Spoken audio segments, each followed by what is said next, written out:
Jo, šamaj! Ništa, ja ću samo brzo da bacim komentar na ovu stvar o Medini. Neću da snimam neke klipove gdje vam govorim kako vas nije stid, jeste normalni, šta to radite. Ja sam takvih klipova se nasnimao i previše u svojoj YouTube karijeri. Iskreno da vam kažem, takve stvari ne piju vode jer to uđe u jedno uho, izađe, to se zaboravi za 5 minuta, dođe nešto lajkova naroda, nešto pregledaju ko Bagi Bravo, Saltega, legenda, sve ovo ono.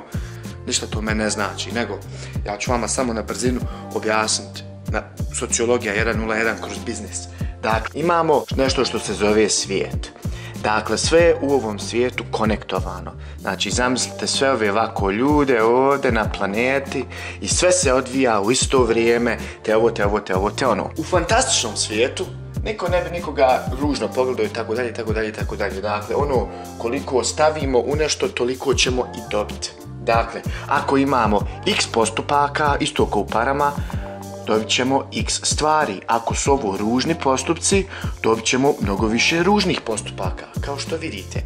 Što se tiče ovog prozivanja i tako dalje, ove male djevojčice, vi, dakle, svi koji to radite, dajete povoda drugim ljudima, drugim mentolima da izađu na vidjelo. Svi smo bili djeca, radili smo igore stvari.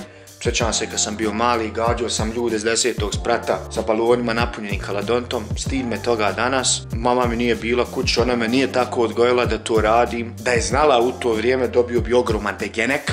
Dakle, degenek, fasovo bi sigurno i od oca i od majke, ja sam to sakrio. Što se više ružnih stvari dešava, recimo on proziva neku djevojčicu, bla bla bla bla bla, na TV kanalu, bla bla bla, nju on ismijava, te ono, i sada ta osoba u ovaj svijet donosi mnogo zla. Dakle, on pita ovaj svijet zlom.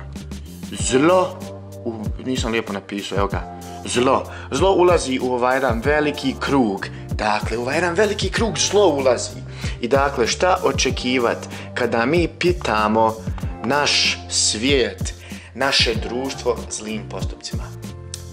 Zapitajte se sljedeći put kada budete željeli da liječite svoje komplekse na mladim i nedužnim i tako dalje. Svaki mali postupak ima svoju pozitivnu ili negativnu reakciju. Ako uzmeš tu malu djevojčicu, šutneš je nogom, bum, ona to zapamti za neki 20 godina, otko znaš. Možda ona postane neki veliki ozbiljan šef u nekoj firmi i za 20 godina tebi treba posao. I ti kažeš, kako je, šta ima, i ona tebe šutne nogom. Vidiš, to je jako tužno, što bi se moglo desiti, jer to je ovo ovdje. This right here.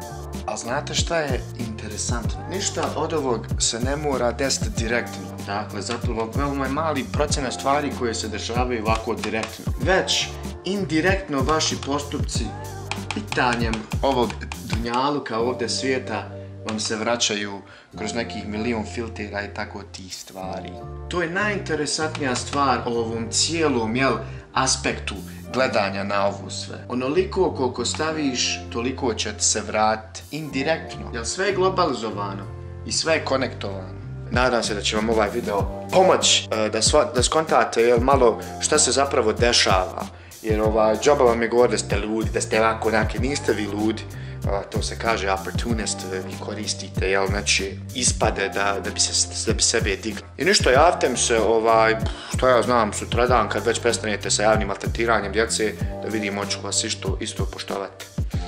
Vidimo se.